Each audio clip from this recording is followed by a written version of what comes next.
ओम शांति। ओम शांति। आज बाबा की मुरली 5 अक्टूबर 2020 साकार महावाक्य हैं और बाबा ने मुरली में आज एकांत की बात कही है। तो एकांत का अर्थ क्या है? ऐसा नहीं कि हम कोई घर से बाहर कहीं एकांत में बैठ जाएं या जंगल में चले जाएं या एक कोठरी में बैठ जाएं। नहीं, बाबा ने कहा एक के अंत में खो जाना, अर्थात अशरीरी स्थिति का अनुभव करना, यह है एकांत। तो हम संगठन में रहते हुए भी ये अभ्यास कर सकते हैं। तो बाबा ने आज एकांत की विशेषता बताई है।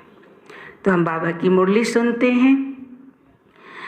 बाबा ने आज कहा है, मीठे बच्चे एकांत में बैठ ऐसा अभ्यास करो जो अनुभव हो,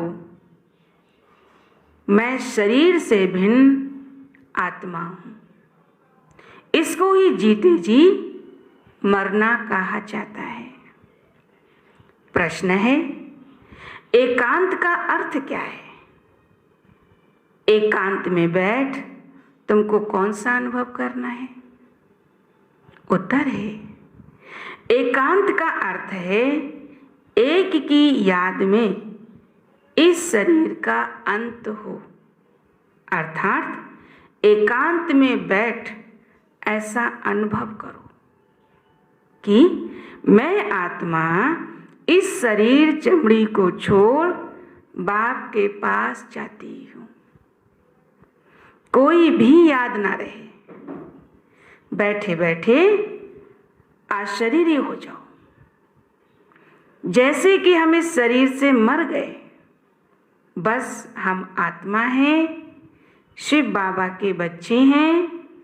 इस प्रैक्टिस से देवभान टूटता जाएगा।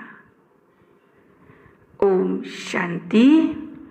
बच्चों को बाप पहले पहले समझाते हैं कि मीठे मीठे बच्चों, जब यहाँ बैठते हो तो अपने को आत्मा समझ बाप को याद करते रहो और तरफ बुद्धि नहीं जानी चाहिए। ये तुम बच्चे जानते हो कि हम आत्मा हैं, पाठ हम आत्मा बजाती हैं इस शरीर के द्वारा। आत्मा अविनाशी, शरीर विनाशी है। तो तुम बच्चों को देही अभिमानी बन बाप की याद में रहना है। हम आत्मा हैं, चाहे तो इस आर्गन्स से काम लेवे पर ना लेवे, अपने को शरीर से अलग समझना चाहिए। बाप कहते अपने को आत्मा समझो। ये अभ्यास करना है ना, हम सबको ये बीच बीच में अभ्यास करना है। देह को भूलते जाओ। हम आत्मा इंडिपेंडेंट हैं, हमको सिवाय एक बाप के और कोई को याद नहीं करना है। जीते जी मौत की अवस्था में रहना है। हम आत्मा का योग रहना है अब बाप के साथ। बाकी तो दुनिया से, घर से मर गए, कहते हैं ना, आप मुए मर गई दुनिया। जब बाबा के बन गए तो हम बाबा की ही याद में रहने का अभ्यास करें। अब जीते जी तुमको मरना है। हम आत्मा शिव बाबा के बच्चे हैं। शरीर का भान उड़ाते रहना चाहिए।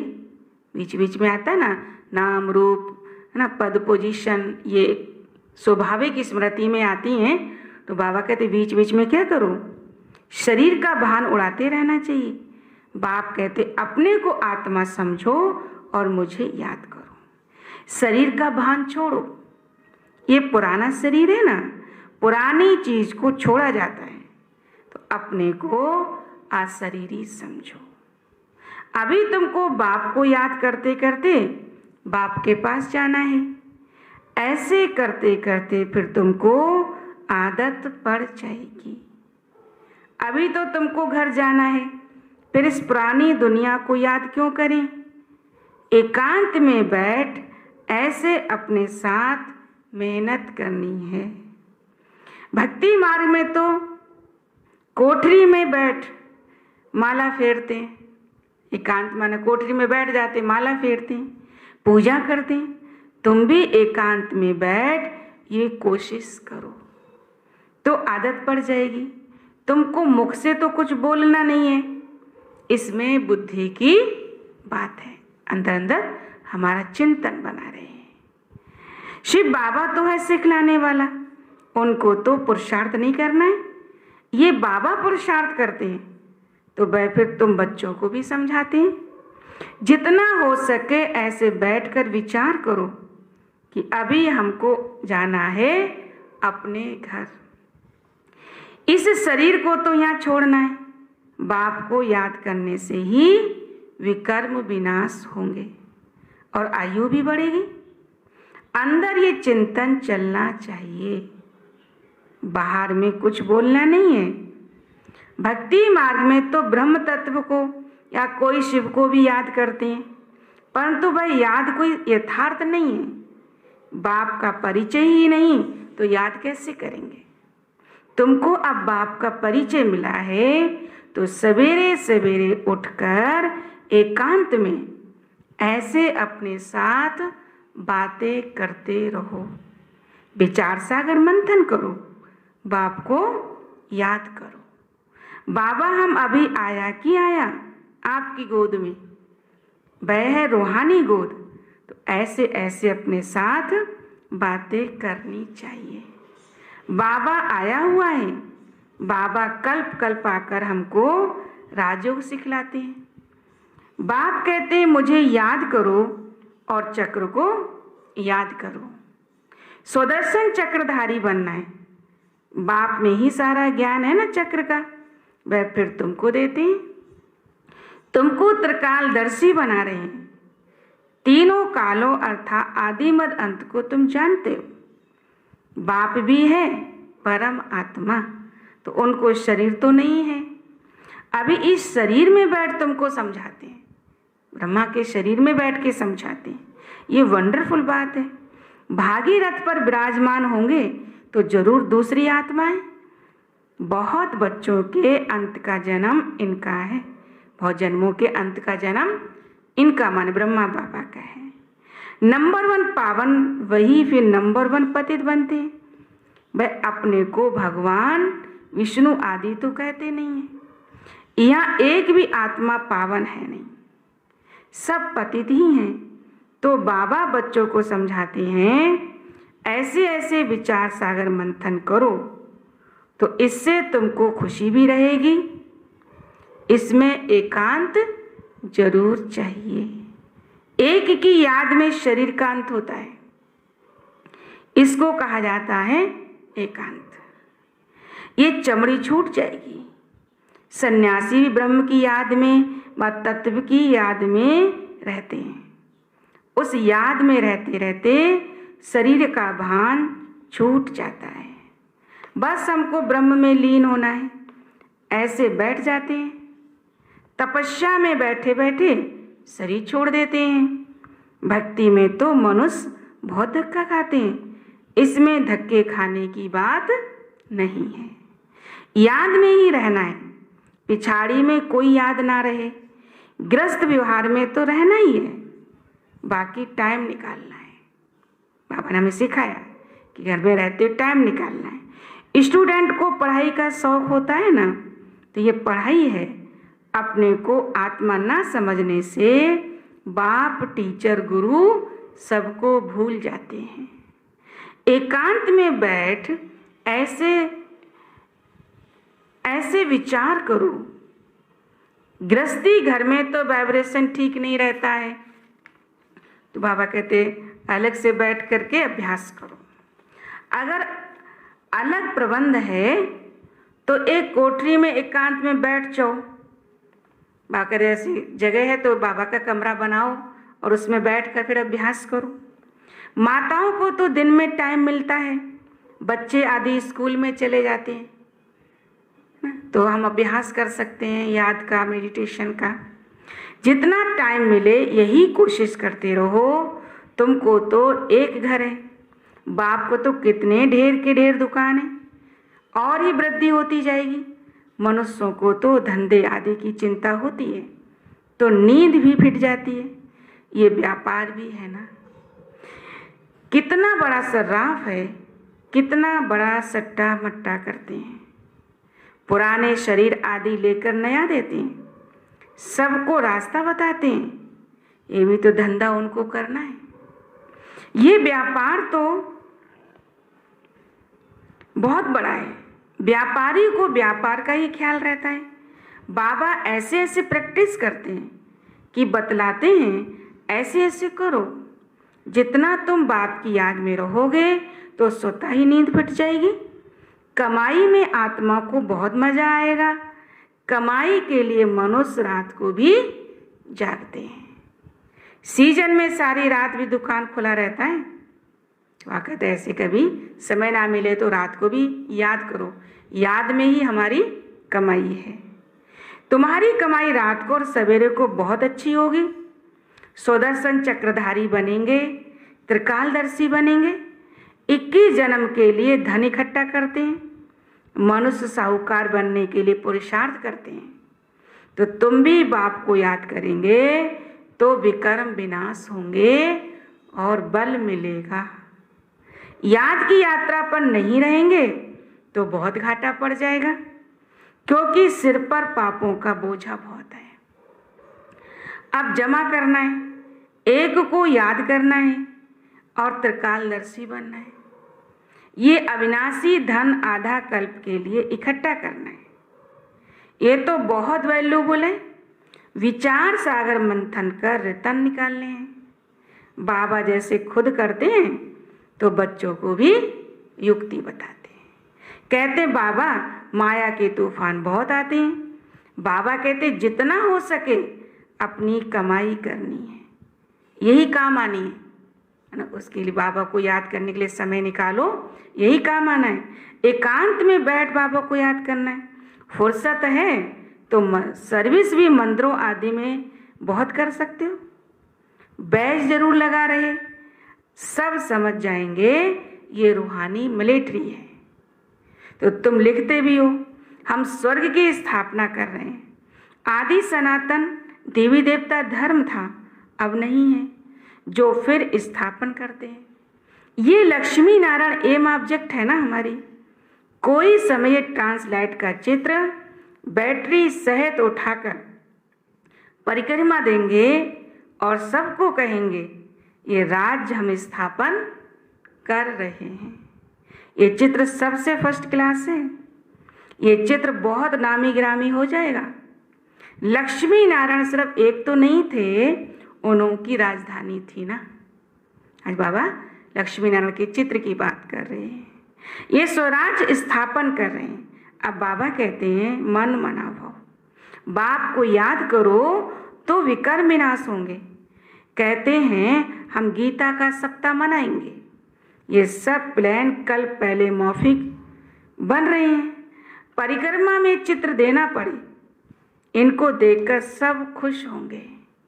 तुम कहेंगे बाप को और वर्षे को याद करो, मन मना भव।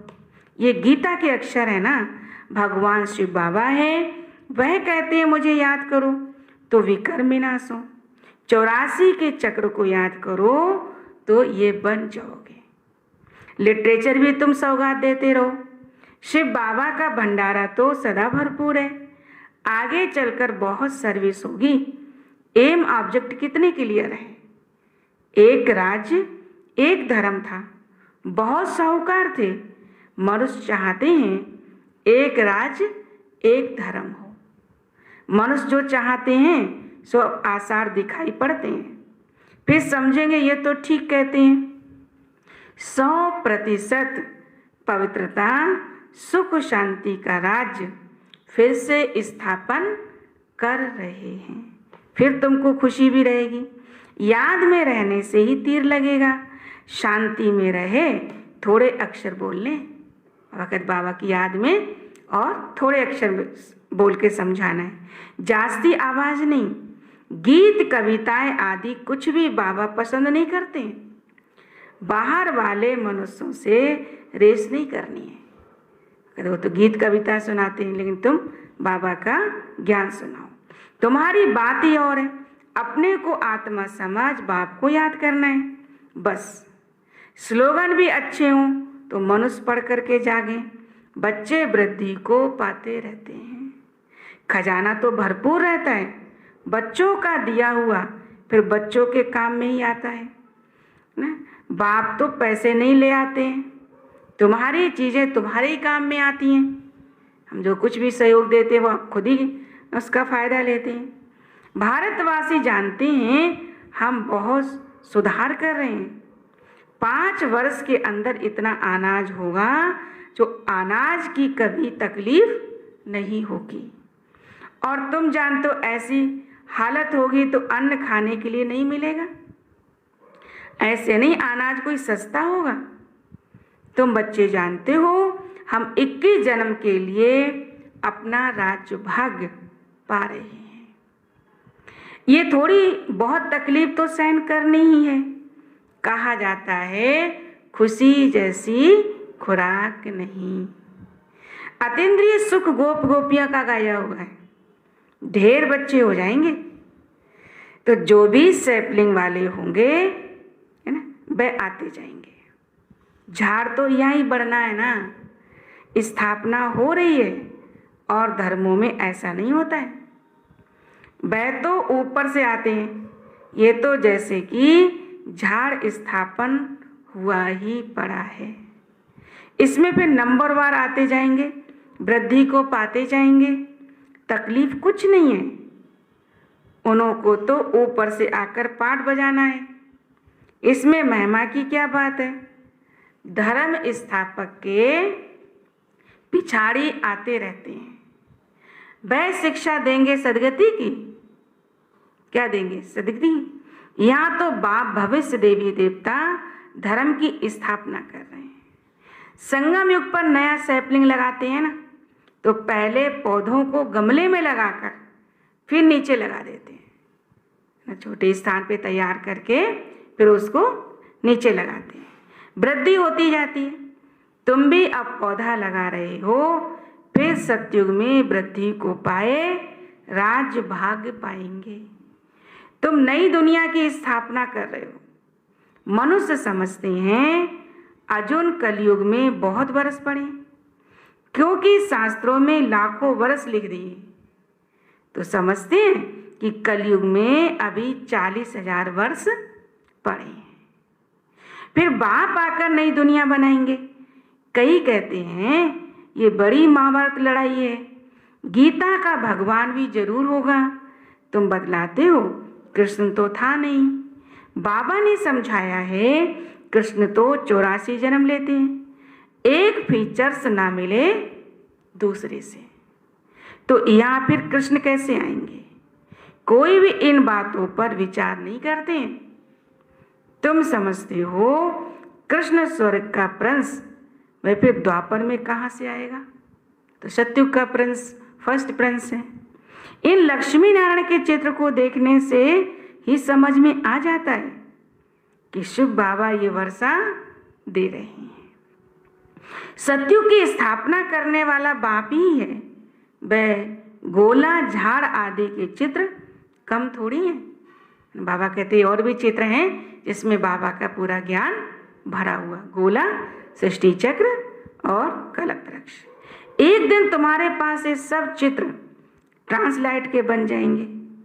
फिर सब कहेंगे हमको ऐसे ही चित्र चाहिए। इन चित्रों से फिर व्यंग मार्ग की सर्विस हो जाएगी। तुम्हारे पास बच्चे इतने आएंगे, फुर्सत नहीं रहेगी, ढेर आएंगे। बहुत खुशी होगी। दिन प्रतिदिन तुम्हारा फोर्स बढ़ता जाएगा। ड्रामा अनुसार जो फूल बनने वाले होंगे उनको टच होगा। तुम बच्चों को ऐसे नहीं कहना पड़ेगा कि बाबा इनकी बुद्धि को टच करो, यानी उनको समय अनुसार अपने आप टच होगा और अपने आप वो बाबा के घर, बाबा के पास आएंगे। टच कोई बाबा थोड़ी करते, समय पर आप ही टच होगा। बाप तो रास्ता बताएंगे ना। बहुत बच्चियां लिखती हैं, हमारी बुद्धि, पति की बुद्धि को टच करो, है ना, वो भी सुधर जाए। ऐसे सबकी बुद्धि को टच करेंगे, फिर तो सब स्वर्ग में इकट्ठे हो जाए। पढ़ाई की ही मेहनत है, तुम खुदाई खिदमतगार हो ना। सच्ची सच्ची बात बाबा पहले से ही बता देते हैं, क्या क्या करना है। ऐसे चित्र ले जाने पड़ेंगे, अगर चित्र ले जाकर उनको समझाना पड़ेगा। सीढ़ी का भी ले जाना पड़ेगा ना। ड्रामा अनुसार स्थापना तो होनी है। पहले बाबा ने लक्ष्मण का चित्र बताया, फिर गोला, है ना, फिर झाड़, अभी बाबा कहते हैं सीढ़ी। बाबा सर्विस के लिए तो डायरेक्शन देते हैं, उस पर ध्यान देना है। बाबा कहते हैं बैजिस किस्म किस्म के लाखों बनाओ, बैजिस भी बनाओ। ट्रेन की टिकट लेकर 100 माइल तक सर्विस करके जाओ। बाबा कहते ऐसे ही जाओ, टिकट बनाओ 100 माइल की और सेवा करके आओ ट्रेन में। एक डिब्बे से दूसरे में, फिर तीसरे में, बहुत सहज है। बच्चों को सर्विस का शौक रहना चाहिए। अच्छा, मीठे मीठे सिखी लदे बच्चों प्रति माता पिता बाप दादा का याद प्यार और गुड मॉर्निंग। रूहानी बाप की रूहानी बच्चों को नमस्ते। हम रूहानी बच्चों की रूहानी बाप दादा को नमस्ते नमस्ते। धारणा के लिए मुख्य सार है। फर्स्ट पॉइंट है, विचार सागर मंथन कर अच्छे अच्छे रतन निकालने हैं, कमाई जमा करनी है, सच्चा सच्चा खुदाई खिदमतगार बन सेवा करनी है। सेकंड पॉइंट, पढ़ाई का बहुत शौक रखना है। जब भी समय मिले एकांत में चले जाना है। ऐसा अभ्यास हो जो जीते जी इस शरीर से मरे हुए हैं, इस स्टेज का अनुभव होता रहे, देह का भान भी भूल जाए। ऐसा हमको आज बाबा ने का अभ्यास करना है। वरदान है, भिन्नता को मिटाकर एकता लाने वाले सच्चे सेवाधारी भव। भिन्नता को मिटाकर एकता में लाने वाले सच्चे सेवाधारी भव। स्पष्टीकरण है, ब्राह्मण परिवार की विशेषता है अनेक होते हुए भी एक। आपकी एकता द्वारा ही सारे विश्व में एक धर्म, एक राज्य की स्थापना होती है। इसलिए विशेष अटेंशन देकर भिन्नता को मिटाओ और एकता को लाओ, तब कहेंगे सच्चे सेवाधारी। सेवाधारी स्वयं प्रति नहीं, लेकिन सेवा प्रति होते हैं। स्वयं का तो सब कुछ सेवा प्रति सोहा करते हैं। जैसे साकार बाप ने सेवा में हड्डियां भी सोहा की, ऐसे आपकी हर कर्मेंद्रियों द्वारा सेवा होती रहेगी। स्लोगन है, परमात्म प्यार में खो जाओ तो दुखों की दुनिया भूल जाएगी।